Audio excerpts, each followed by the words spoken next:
Hey, everybody. As we look at Catalyst School Live and what we've got going on with what people learn and teach, think, flow, got a good friend of mine, Jason Glass, who, if you're in the golf world, you know Jason from TPI, but also from his podcast, who I call the Oprah of the podcasting world, because the number of people that have spun off and he has supported over the years.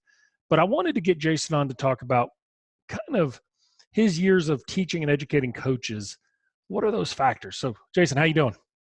Oh, fantastic. I mean, all things considered, I'm doing great. Yes. Sequestered and quarantined in your place? Yeah, I'm quarantined, but what I've realized through this whole quarantine and social distancing is apparently I've been social distancing the entire time. Yeah. I realize I don't have friends or a social life when I come home from the road. Right. People are like, well, we haven't seen Jason in 15 years. So, I tease my my wife that my in-laws have been social distancing since I met them in 1993. So yeah, exactly. They're the type that are like, no, we're good. So yeah, my daughter says to me, you don't have any friends. I'm like, I got lots of friends. I've got, and then I started just naming off people from Grey's Anatomy, and then I realized, no. I watched too many McDreamy. Yeah. So yeah. What are you? No, it's great to be, great to be what on are the show. you doing? What are you doing during this time to develop you? Well, at the moment I'm writing a book, which is kind of timely. It's called Dream Big, Over Deliver, and Be Undeniable. So it's kind of a departure from the training side and more onto the personal development, brand development, that side of it. It's a big part of my coaching and something that I really feel is kind of the strength in my coaching abilities is trying to get all that stuff out. So I'm trying to put it in a book form. Been writing it for 2 years, but kind of like almost 2 hours at a time. And now I finally feel like I have time to really look at it as read through the whole thing as a total entity and then start piecing together what's missing. So the hard work, and as an author, Brett, it's not the fun stuff to go through that, but it has to be done. So that's what I'm working on right now. Yeah, it's funny you say that because, I was hoping to get Suckville out in the spring, and somebody said, how was it? And I said, well, it sucked. So, I'm going back and I'm looking at it. I got the product together and I looked at it and I went, man, it's got my name on it. And if it's got my name on it, it's got to have a lot better perspective and it's got to have a lot better message and it's got to weave the story better. And I think that's the thing that we struggle with in anything that we're doing is, we often have that aspect of time. If I had more time in our lives, now we have it. Yeah. Scary though, isn't it?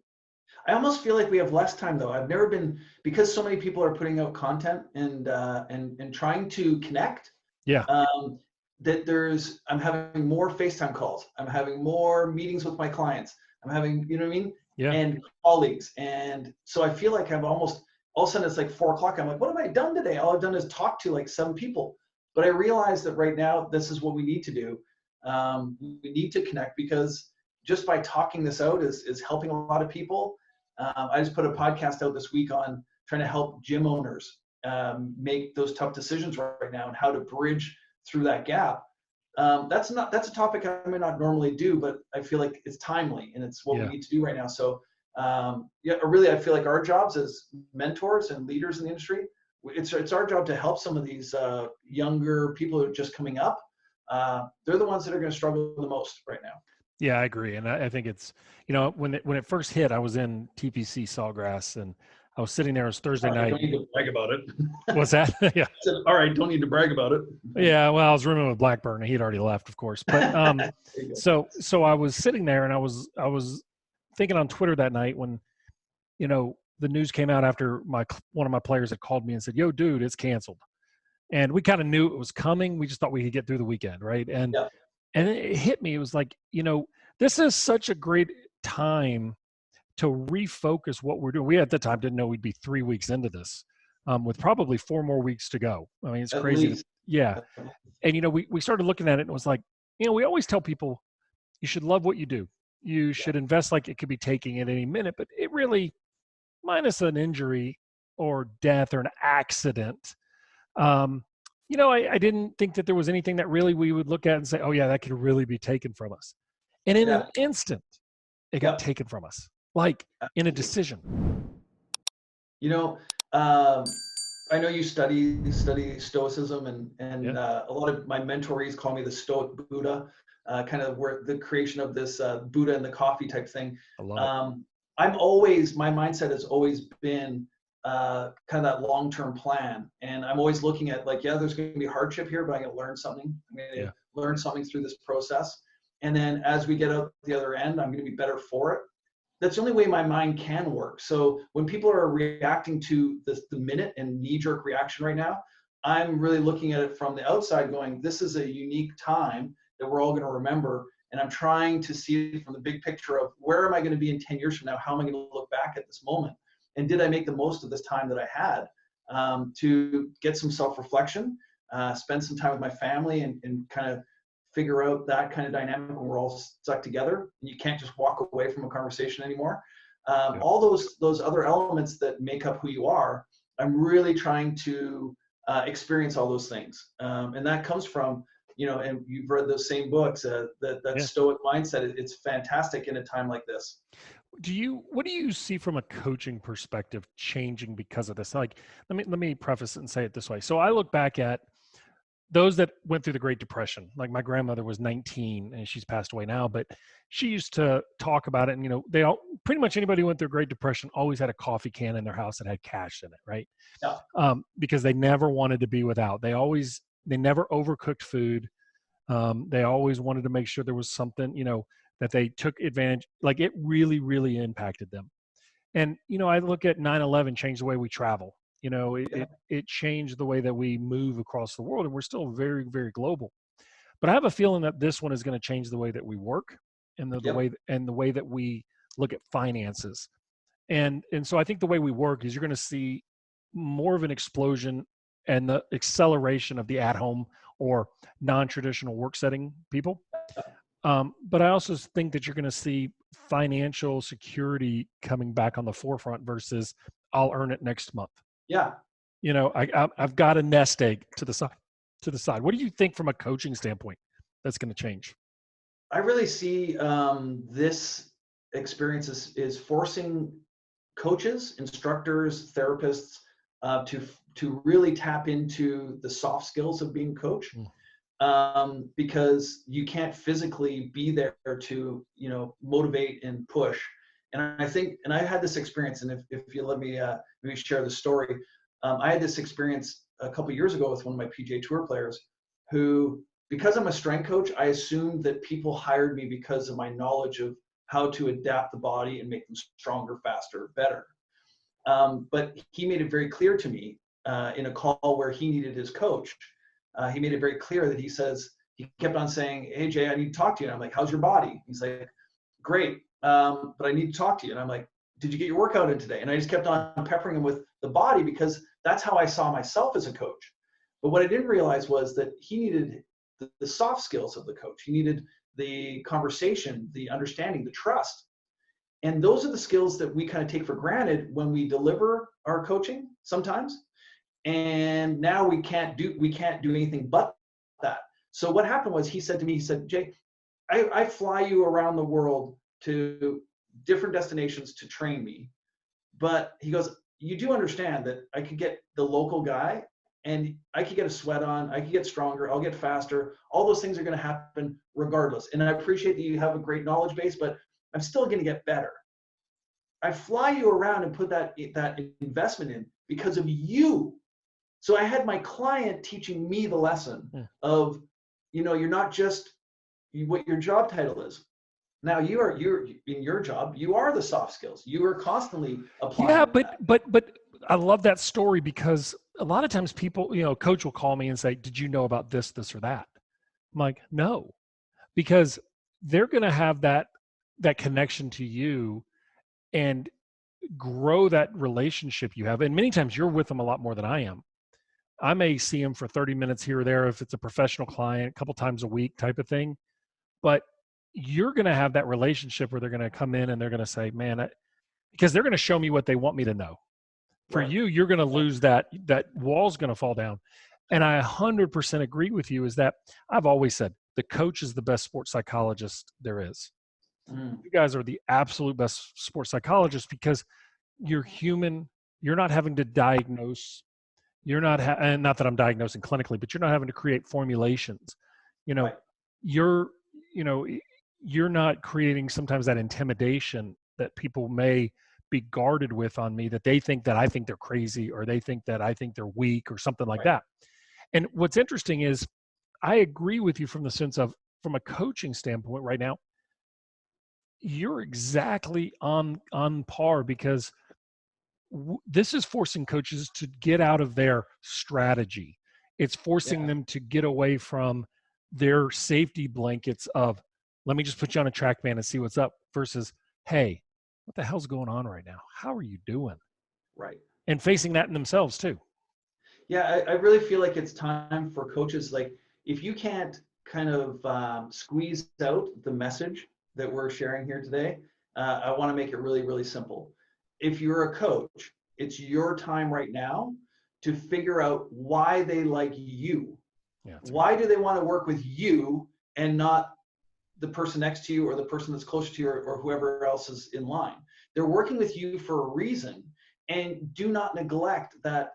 That is one of the most important aspects of your relationship. Is why did they choose you? There are some skills that you have that make you different than other coaches. Take those, and if you do not know what those are, spend some time right now trying to like squeeze them out of yourself and figure out what they are. Because when you find out what they are, I call it your golden nugget. When you find that gold nugget and now you mine for more of that gold nugget and you expose it to the world, that's when you truly become the coach that you want to be. So I just feel like this is an opportunity. If you don't know why your clients like you, Mm. spend a little time figuring it out, because there's a reason that they hire you.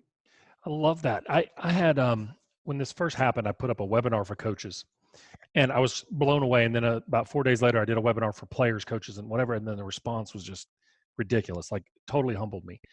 But one of the things I challenged my coaches to do is exactly what you're talking about. As I said, in college, if I've got a basketball coach, because I work across all sports, right? And I said, your team all of a sudden gone. They went home from college. Like, you can get on Zoom with them. I said, write each and every person a handwritten note. And it was so funny because I had a couple coaches, I've never done that. And Right. I sobbed as I wrote things to my players. Wow. And I had one coach, she's a basketball coach in college, and she said, I sent it to my brother, who's a college football coach, head coach. And she said, he was like, what are you doing? And she said, I just want to share my thoughts to people I want them to know how they've impacted me, and I hope Right. they understand how I'm trying to impact them. And he did it. And he called her back afterwards and said, that may have been one of the most connected, healing times. And it speaks to what you're talking about. It's like, let's drop that need to be authoritative. Yeah, like standing up there and being the leader, and it's kind of like that first time we saw our dad be vulnerable, Yeah. you know? You know what? I've realized this recently, that in being, I have a mentorship. And over the last 7 years, I've worked with over 80 people on their businesses. Well, when you finish a mentorship, those people don't just disappear. They're part of Yeah. your family now. So you can imagine over the last couple of weeks, I've had, a large percentage of those people who are connecting and asking for some advice, asking for some help.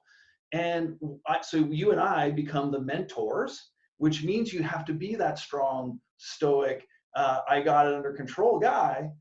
But what I realized was I was actually doing them a disservice, Mm, because by not being real and going, you know what, this is scary yeah. and this is troubling. By doing that, I made them feel like they had a problem because they couldn't handle it like I could. Mm, And when I showed the vulnerability and I say, you know what, I really don't know what's going to go on with mine. I mean, I get paid by a percentage. If they're yeah. not playing, I'm not getting paid. If I'm not teaching seminars, I'm not getting paid. Like, there's aspects to my business that are definitely affected. And they go, well, how come you're not stressed? And I'm like, because I'm seeing the big picture, but I am stressed. Yeah. I just said to my wife the other day, we have the forest right near us. The Japanese use this technique called forest bathing, where they go into the forest when they're feeling depressed or anything like that, and they try and just being in that solitude and being in that silence allows you to kind of get that, that feeling of like, the world's going to be okay. when I was in there doing walking, just hiking through the forest, I felt tightness in my chest. And I was like, am I having a heart attack? No, I just felt like all bombardment. I was taking all this in, helping people, absorbing, and I was carrying it around with me. And I walked and walked and walked until that thing went away. Mm, I walked for a whole week. It just this week is starting to alleviate when I'm outside. really? So I know I'm carrying it around. Maybe I don't show it. And now I'm finding that maybe it's a disservice even to my kids, my wife, my family. If I'm just walking around like, hey, we got this under control. I think we have to also show as leaders that we're vulnerable, and it is kind of a scary time. That's such great advice for people, because it's hard to be emotionally connected to others if you can't be emotionally connected to yourself, because True. then it really becomes a currency exchange. It's what you're willing to see and what I'm willing to show. And anything shy of that really results in us not tapping into this. I mean, I think it's okay to go deep right now of pain. Mhm. I think it's Yeah. okay to be having those moments of real fear. um we were laughing about, this is a time when our symptoms that we all have are like, is it that, is it, no, sorry, it's just pollen. But it's like, it's that thought of like, oh my god, we're so susceptible. I mean, world wars, are fought in other people's lands.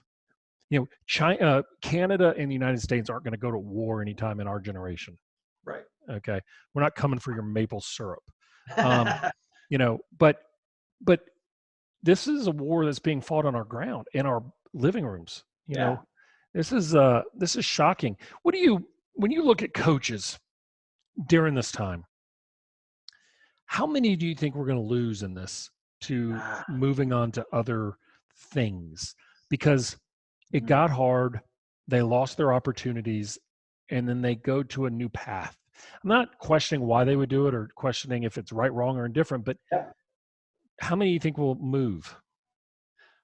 I think there's actually going to be a large portion of them, unfortunately, because what we have to remember, Brett, is that we're both at an age. I'm 47. I'm I'm at 47. an age where reflection, like self-reflection, is a huge part of my daily life. The books that we've read, the education, the experience that we've had has made us into a person who can be empathetic and have all these soft skills like we're talking about. Yeah. I didn't have those when I was a young coach. And when I was around young coaches with lots of testosterone was my primary drive as opposed to my heart.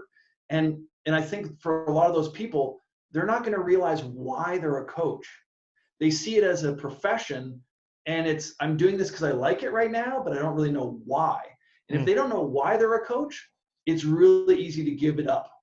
If you know why you're a coach and it's for a right reason, you will never give it up. You might have to Mm. work in, stock shelves in the grocery store from midnight till 4 a.m. over the next 4 months just to keep the lights on. You got to do what you got to do, but you'll always return back to coaching if you're a coach. But you have to figure out why you coach. If you like, my mission in life has always been inspire others to greatness. I've been able to bring it down to like 4 words: inspire others to greatness. If you take 2 out, which is only 2 letters, it's 3 words.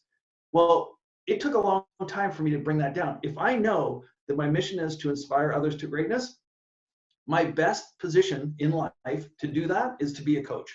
That's my best position if I'm going to inspire others. So I'm in the right, I'm doing it for the right reason, and I know my why. But I didn't know that when I was 25, even 30. So I could have walked. I could have become a paramedic. I could have done, I don't know what, a firefighter. I don't know what I would have done.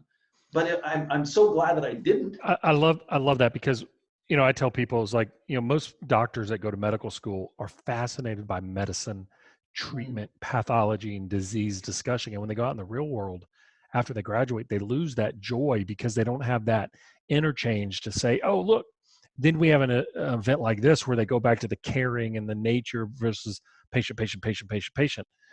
Um, you know, I had a conversation. It made me think of you a couple of weeks ago. I had a conversation with a college strength coach, and we were talking about people who email him or email me for, what should I do to get in this field?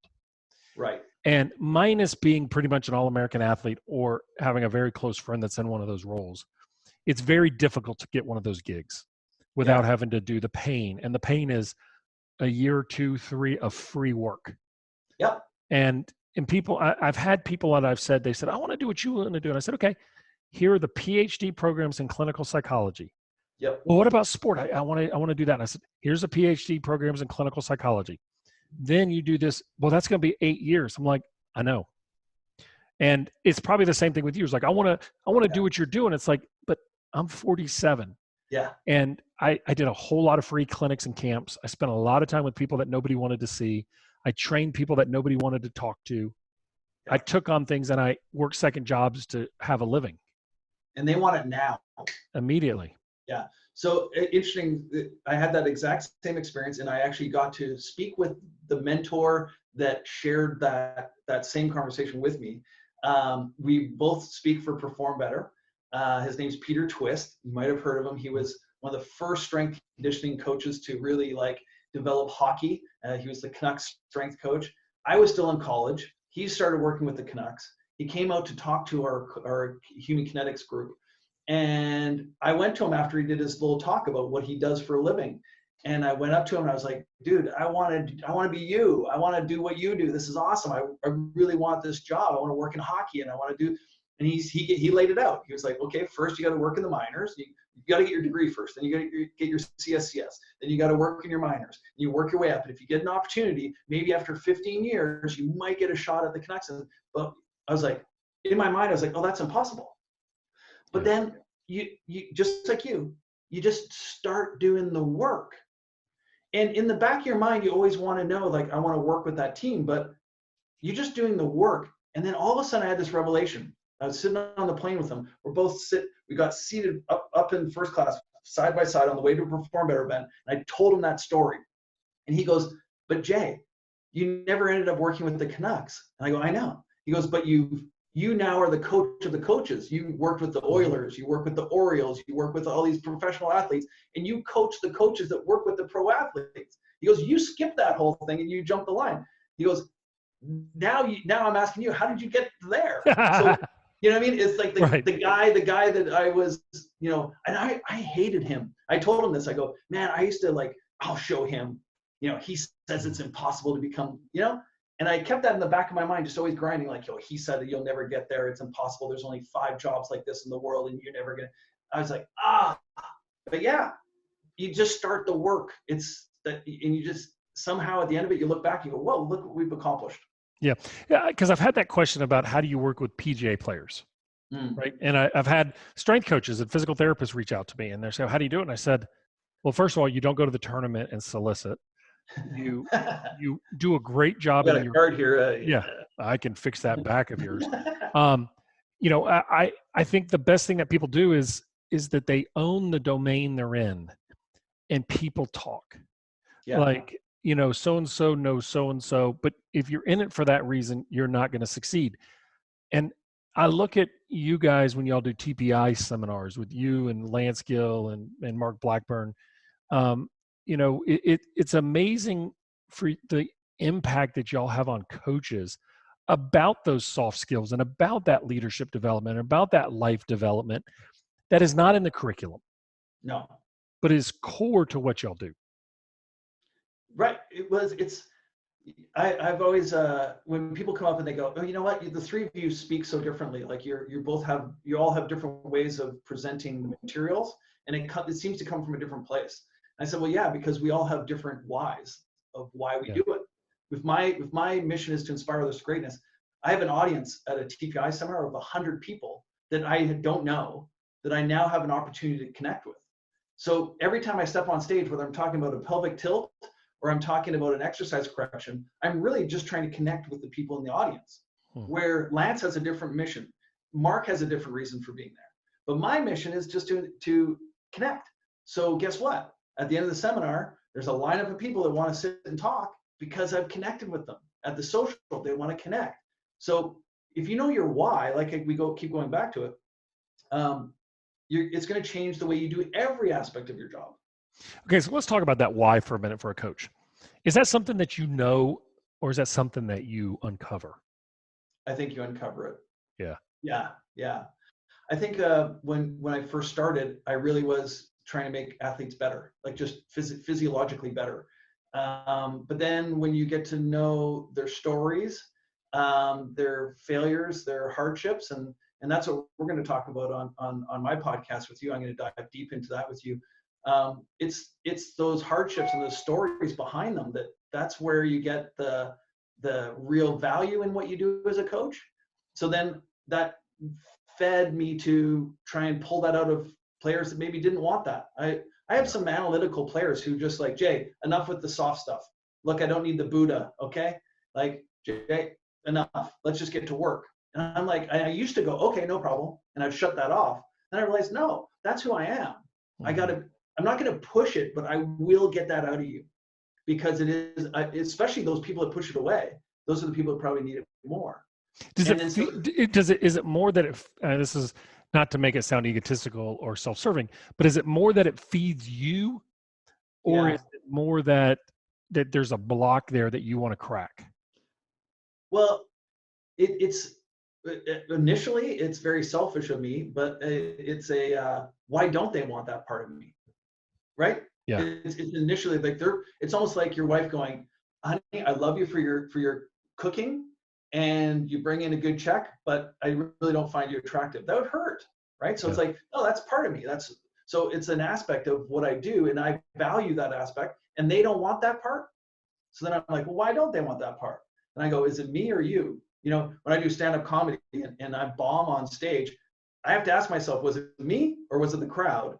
And I always look at me first. So with a client that doesn't want an aspect of my coaching, I always go, maybe I'm just not packaging it right. And maybe, maybe I'm not communicating that same thing in the way they want to receive it. Yeah. Let me ask you this, because I wanted to get into your stand-up comedy, but you just gave me a great segue. There's a lot of vulnerability that requires on both of those sides, coaching and stand-up comedy. But when people hire you as a coach, you enter with authority. You enter with some respect and some trust that's already there for most clients. Yeah. When you walk into stand-up comedy, it's not trust, it's not authority, and it's not respect. It's skepticism. Make me laugh. I don't really want to like you. And what's same soft skills for you? No, and that's a big reason why I'm investing so much time and energy into it. Is that I can't utilize my golden nuggets because you can't make that connection in 7 minutes. Sometimes like if I get a 10-minute set, wow, okay, now I can expand and elaborate, let them get to know me. Otherwise, it's just, no, it's like you have to deliver. And I find that it's forcing me to be more concise. It's forcing me to get a message and create impact with it in a smaller amount of time, especially the writing of it. But I'll tell you what, right now, getting on stage, I've been doing it for 4 years, like seriously for 4 years now. And it scares the shit out of me every single time I step on stage still. And I've had 2 sets in the same night where one club, I nailed it and I came off and I was like, oh my God, that was like a perfect set. And then I went to the next club with that, like, it's still on my mind. And word for word, I could nail every single one and it flopped.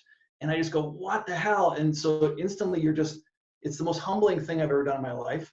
And it punches me in the face every time. Every time I'm driving home, I'm like, why do I even bother doing this? But then the next morning I wake up and I'm writing new jokes and I have to get it out. So again, it's just part of me. It's not something like if someone goes, should I try it? I'm like, I don't know. If it's truly inside you, you'd be doing it already. Yeah. Yeah, do it. Yeah. But what was that documentary? There was a great documentary that they were behind the stage, and it was like the legends were sitting there, and they were talking, and it may have been Jerry Seinfeld. And he had his notebook, and there was, I want to say Chris Rock or somebody like that. I can't remember exactly, but it was so fascinating to watch the different personalities. I think Kevin Nealon was there, and there were some different ones of like how they interacted, the anxiety, the stress, the over preparation, the super structured nature of one, and just some that really play off the crowd brilliantly. Yeah, and there's so many different ways of doing it. There's not one. For the first time, I actually took my own advice, and I thought, I have a mentor for training. I have a mentor for my business. Hmm. I don't have a mentor for my comedy. It's a very lonely job. You meet people through it, but you're still kind of competing with each other, and you never Yeah. really get to know each other. They're very awkward people. So I just went to a guy that was very successful in Vancouver, and I go, I need a mentor. I need someone to let me know what, like, I want to send you my tape of each show that I do, and just give me some feedback. I'll pay you. He's like, you don't pay people to do that, Jay. And I'm like, well, I'm in the business of getting better, and I need some feedback. And Yeah. I respect you. So will you do this? He's like, you don't have to pay me shit. I love comedy. Let's just do this together. And so he sends me his stuff. So now we've created over the last year. He'll break down every line that I say and say, this word is not needed. You go down this avenue. The punchline's here, not there. Make this the impact. And he cuts it down. And I'll tell you what, I've accelerated my growth in there. And now I've taken that and I thought, oh shit, this guy's not a professional mentor, but the skills that I'm learning through that, I'm now incorporating into my mentorship with my coaches. I'm getting way more impact, way quicker, way faster by editing them down to the true nugget. What is the true premise behind being a coach? Really fascinating. Because I'm sitting here as you're talking about that, I'm thinking, you've got the vulnerability of putting out content, but you're also trying to refine and own that aspect so strongly, and then asking for help for somebody else to judge, which probably your self-confidence isn't as high there as it is in the strength and conditioning Oh world. God, no. Yeah. It's about this big. Yeah. Yeah. Have you watched the show on Amazon Prime of Mrs. Maisel? Yeah, love it. Fantastic. Yeah, Yeah. yeah, it's fantastic. I guess the question I have out of that is what I loved about that show, and I haven't seen the third season, but I love that show because the raw authenticity of her style is unapologetic. Yes. And Yeah, I find with coaches that so many coaches try to be the coach that influenced them rather than being themselves. that's a really good point, Brett, because when I first started teaching TPI seminars, Greg Rose, who's a mentor of mine, I mean, he created this whole thing. He actually wrote out there was like 3 of us that were going to start teaching these courses. He actually wrote out the entire level 1 manual, almost like word for word. So it was like, here is how you teach this course. And so we all know Joe Hafera. At the time, he was an assistant with us and traveled with us. Well, when I first started teaching his courses, Joe goes, Jay, that's not you on stage. You actually took on Greg's mannerisms. You took on his cadence, actually took on like everything the way that he presented it. And he goes, Jay, that's great. And people like it, but it's not you. Like when we're just hanging out, you're a totally different person and you have a different cadence. You're slower, more articulate, more methodical. You don't blah, blah, blah, blah, blah. So I go, okay. So I started to develop that over the year. And then one day I was just like free and myself. And I started having a little bit of comedy in there, a little bit of my personality in there. And I came off stage and he just looked at me and goes, Jay, that's it. That's you. Like for the first time, that was you on stage, not Greg. So I understand why we emulate, because we don't have the confidence in ourselves to trust that what we bring is good enough. So we just copy what is already successful. And I think that's a process. Better than I would. I mean, that's your world. Is that not part of the process of mimicking before we have mastery? Yeah, well, 100%. And I think even for me in my career, when I left the corporate world and came back into it, I was like, okay, what are the people that are doing what I want to do? Okay, I'm going to do it like that. And I'm going to write like that. I'm going to talk like that. And then I finally got to a spot where I kind of got to a spot where I was like, I don't really care anymore. And Right. where I struggle writing is sometimes I fall into that. I need to have this enduring document. And I look at other people that have books that people really resonate with. It's almost like they dictated them, and they may have, Right. with dictation, but it's very conversational. Like they don't really care about this. They're not trying to be Malcolm Gladwell, who's a award-winning Pulitzer Prize-winning author who is so eloquent with his words, but also very verbose. And it's funny is because I got to a spot in my thing. I was like, look, if you like me, you like me. If you don't, I'll give you the names of other people to go see. Yeah, You know, absolutely. I've got a handful of people I send people to, because it's like, if it doesn't work for you, that's cool. You know, it's just, this is who I am. You know, I like chicken wings. You may not. You like tofu. Okay, that's fine. Then let's get you in the right spot. And you know, I think it's very interesting. And I think coaches forget that sometimes. They're so afraid to go out on their own and be independent thinkers. Yes. And also understanding that what they're offering, the more themselves, the more niched and unique it's going to be, but you're going to attract people that are right for that. Like they're going to connect with that person. The people that I coach on tour, I always say it works great because they need what I have to deliver. But you give me Brooks Koepka or someone else, I don't know who it is, but that doesn't resonate with me, Dustin Johnson. I'm just throwing out names Yeah. that have another coach. Well, they're not gonna benefit from me the same way because they have different needs and they Yeah. need a different type of person to work with them. That's understand. So I never try and be that person.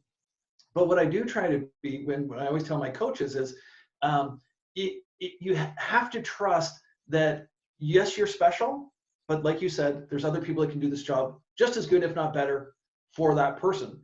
And it's so freeing. And you know what it feels like. For some reason, it feels great to give somebody to your greatest competitor.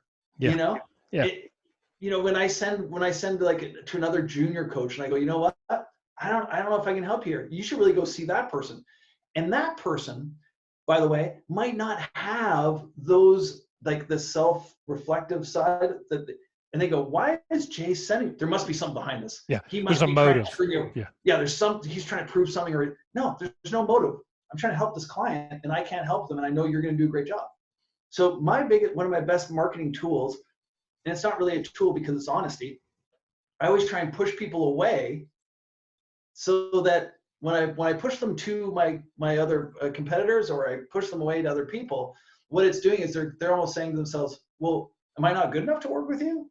I'm like, no, I'd love to work with you. I'm just saying that if you want this, or this, these people are way better at it. Well, what are you good at? Well, I'm really good at this. Well, that's what I need. Okay, well then let's try it. You know, and what it does is it brings that humbleness, and it brings that kind of, oh, you have a speciality, and it's very unique and it's special, and he's not trying to make a sale. He's allowing me to be a part of that process. It's very different, and long term, I think it's a better approach. Where do you go for those soft skills? What do you do? I mean, obviously comedy is a big one, but who do you study? I mean, you know, what do you learn from? Where do you, the art of coaching is what we're talking about, not the science, Yeah, but the art. yeah. Honestly, it's going to sound really, really hokey, but reading. Mm. I read a lot, and I read a lot, and I listen to a lot of interviews and podcasts of people that are humble and authentic and real. That's why I listened to your stuff and read your books. You present yourself as you are, like this is who I am, and you're not apologetic about it. So that's why I'm very attracted to the products that you put out to the world. Well, thank you. But I read a lot about, like we said, about Stoicism, Buddhism, meditation. Those kind of things are very self-reflective, but you learn lessons about yourself through reading about those things. So I think those have been really enlightening, and also having a life. Yeah. Yeah. I mean, if you want a sounding board, get married. Yeah. 100%. And you very quickly find out that all the things you think you're pretty hot shit about aren't so hot shit when you're at home, just the two of you. And there's more to a relationship than just being awesome. So you quickly realize that, those things help you develop as a man as well. Yeah. You know, it's interesting. I was sitting here thinking, we were talking about it, is, you know, one of the places that I love to listen is Howard Stern interviews. Have you ever gone down that dark hole? I dipped my toe in. Yes, I'm very familiar, but haven't lost too much time on that. Well, no. So, you know, Howard Stern has the one image, right, of bodacious and lewd and rude, but he was playing a character. He's going to push limits. There was a New York Times article about 3 or 4 years ago calling him the best interviewer in media, because people go to him and he has this amazing skill to self-deprecate and to feel goofy, but to lower people's guard and Mm, get them to share ideas and talk, and really with no agenda, very well researched, but no agenda. He is just fascinated by people. And it's so cool because when I listen to him, he loves to interview people from Saturday Night Live yes. and writers because, you know, I've read it in business and I've seen a lot is if you ever want to get better in business, go do an improv class or stand-up comedy because you have to think on your feet and you have to be comfortable in your own skin and to put on a character too. So you have to transform. But Stern loves to listen to the wisdom and the genius of SNL characters and what Yep. that process was. And he'll interview somebody and then he'll use his lewd barbs to just disarm people for a minute. Yep. They know when they're sitting in there that that's going to happen. Okay. But when you really listen to him, it's like that's a character. Like he'd be one of those guys that I would absolutely love to sit down with and Oh, just have a absolutely. frank conversation with because he has been probably one of the best amateur therapists of getting information that our generation's ever seen. I know most people listen to this one. I would never listen to that. I'm like, you've got to listen with a filter Yeah. because the message is brilliant.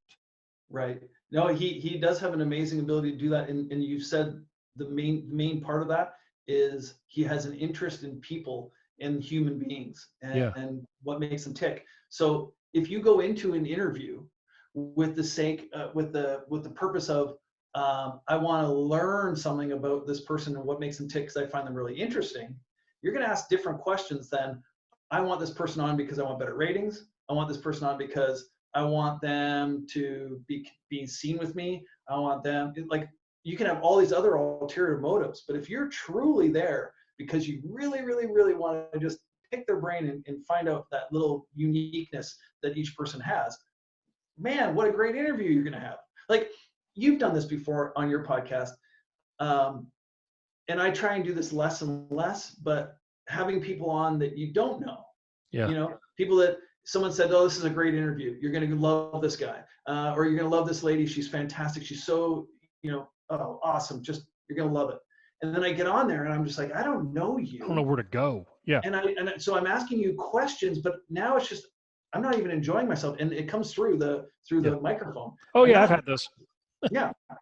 And And they're brutal. I've had people come on that I even know that are professionals like ourselves, like professional speakers, professional creators of content.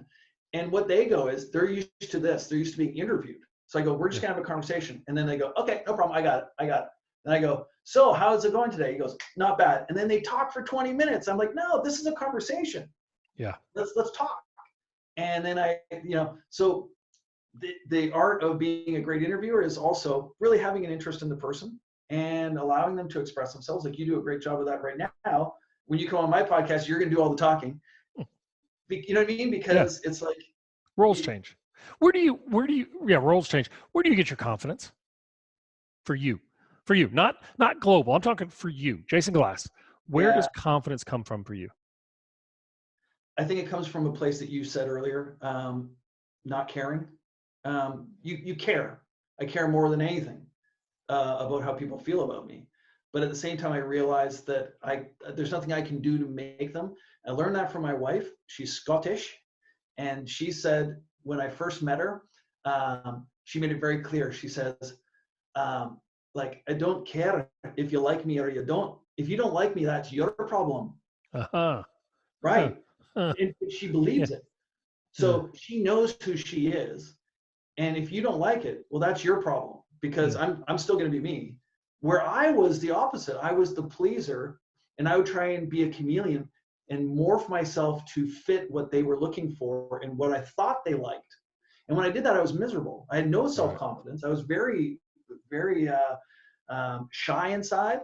And then once I realized, like, no, look, I have a weird way of looking at the world. So that's going to come out. If we have a dinner party, I will probably say, as you know, something that will be off the cuff that will offend people or make them step back. I'm going to be a little bit goofy at times. I'm also probably going to pin one or two people in the corner of a room at a party and then go deep into a deep conversation because I need that.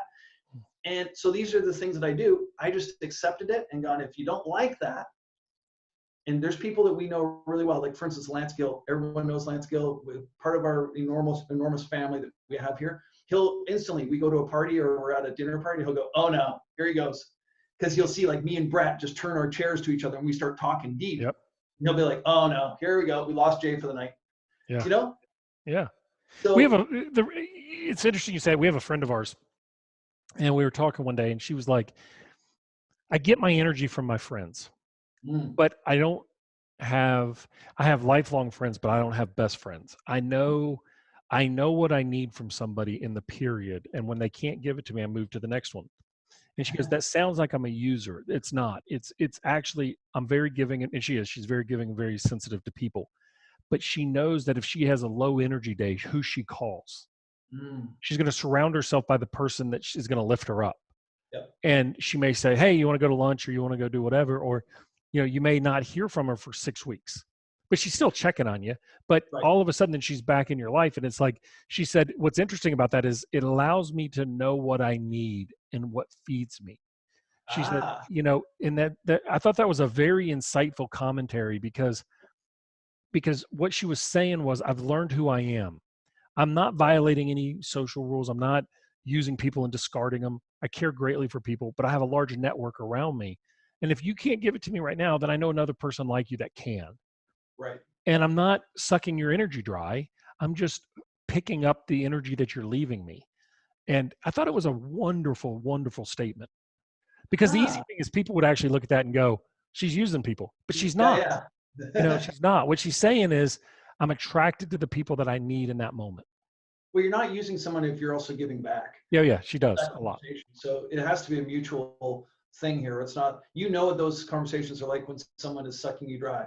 Yeah. They're horrible. And, you and I have the ability to, get away from those conversations because we have a skill set in there. But it reminds me a little bit about, I was doing a talk in the Philippines. We had the whole Philippine Olympic, all the athletes, all the coaches in an auditorium. And I was there with Janet Alexander. And she's a great strength coach, and she's very wooey, like very deep. And so I would go up on stage, and then she'd go up on stage, and we just kind of went back and forth for, I think it was 2 or 3 days. Well, I came off stage after just giving everything I got, because this was like it was like a stadium. It was crazy, the amount of people that were here. And so I get off stage, and I was like, whew, I'm exhausted. And she goes, Jay, you got to stop. And I go, what? She goes, you got to stop giving them everything you got. I go, no, like they brought me all the way down here. I got to do this. And she's like, no, you need to stop. You keep getting attracted to that left corner over there. Now, this is the first time I've ever even heard of this before. And I never lost this lesson. She goes, you keep getting stuck over in the left corner over here. She goes, that's darkness. Lightness is over here. These people in the front here are loving it. They have energy, and they're going to feed you energy. And you keep going to there. And I go, I know. I'm going over there because they're not responding, and I need to get them on board. And she goes, no, they're never going to be on board. You need to take your energy here and bring it over there, but spend your time here, because you're wearing yourself out. And that was the first time I realized, like, that was in a stadium type environment, or like an arena. But to know that I can absorb energy and deliver energy was the first time I felt like I was a vessel for that. Yeah. And now I go on a smaller scale at a dinner party of 8 to 12 people. You go, oh, wait a sec. I'm actually pushing out too much. I need to sit back and start becoming a listener a little bit. And again, it's not manipulative. I need to start listening, because I'm overpowering this group, and I'm trying to, our personalities can get pretty big at times. So I need to sit back, be quieter, relax, enjoy, impart, maybe interact. That person's quiet. I need to bring some energy towards them. And is that manipulative? I don't know. Is that is it egotistical that I have control over that? No, it's a high sense of awareness and emotional intelligence. Manipulation has got a bad terminology because it's used for negative, but manipulation, all you're doing is you're impacting the data.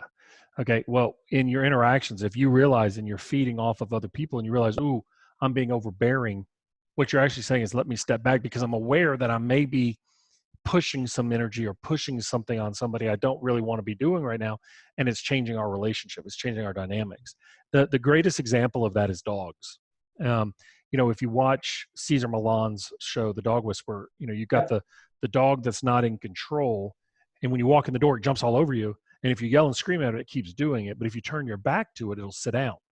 You take that same dog and you put it in a pen where there's an identified alpha and that dog's alpha mates that are in line. That dog, they will shame that dog until it breaks. They will isolate it because they know the energy is not good. And that alpha dog will exert dominance at some point. It will get them.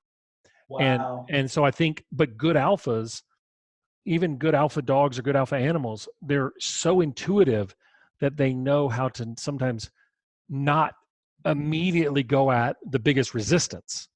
They'll actually use isolation or separation to isolate and break, which is, I hate to say it, which is the concern that I have with regards to the coronavirus right now, is the fact that we are isolating and we are losing our energy with other people in our connection. Yeah, that brings it around full circle. Like we said, this is an opportunity for people to maybe do some internal, Yeah. finding what their skill sets are, because when this thing fires back up again and we're back out in the real world, I want people to be able to launch not that new version of themselves, but maybe have a little bit more depth behind who they are and what they do and how they coach and how they interact with others. I think you're going to need to, because it's going to be a little bit crazy at first. I think everyone's going to it's like you've been sent off to an all boys school, and all of a sudden you're interacting with there's a dance. That's what it's going to be like. That was my high school experience, then going to LSU, all boys school, then going to college. Yes. So yeah. So I don't know what it's going to be like when it all fires back up, but it's like taking a dog to the park for the first time. Yeah. It just runs in circles and doesn't know where to go. Yeah. It just craps out and falls over. So yeah. So when that happens, I just hope that people come into that environment, maybe they're going to have more self-confidence if they've actually done the homework to figure out why they're a coach, why they're a therapist, why they're an instructor. Yeah. What are the skills that they can bring to the table that maybe they were kind of neglecting, and maybe bring that to the forefront and see how that works. Some of those soft skills. And then I also think that if they have their ducks in order, like their business, the background of it, like all the things that nobody wants to do, get all that in order, so that when you do step forward, you actually have your marketing plan, everything. You and I, we talk about all this all the time, because that's just who we are. Like you, me, Mark Blackburn, guys that are successful. This is just what you do. Yeah. And then you're helping with people. You go, well, have you done all this stuff? Do you have an administrator? No. Do you do it yourself? Yeah. Hate doing it. Okay. Does it? Get that stuff in order now. It doesn't take money to do that. It just takes time and work. I agree. How can people, everybody who's listening, but a lot of people have been brought into my world recently. Tell people how they can get, learn from you, get in touch with you, all that. Yeah, honestly, the best way to do it is through the Coach Glass podcast on iTunes. It's very different than Brett's in the way that it's goofier. It's a little bit more lighthearted, a lot of sound effects and clips and fun.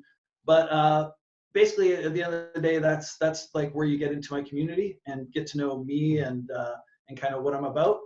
Jason Glass Lab, at Jason Glass Lab on Instagram, and jasonglassperformancelab.com website.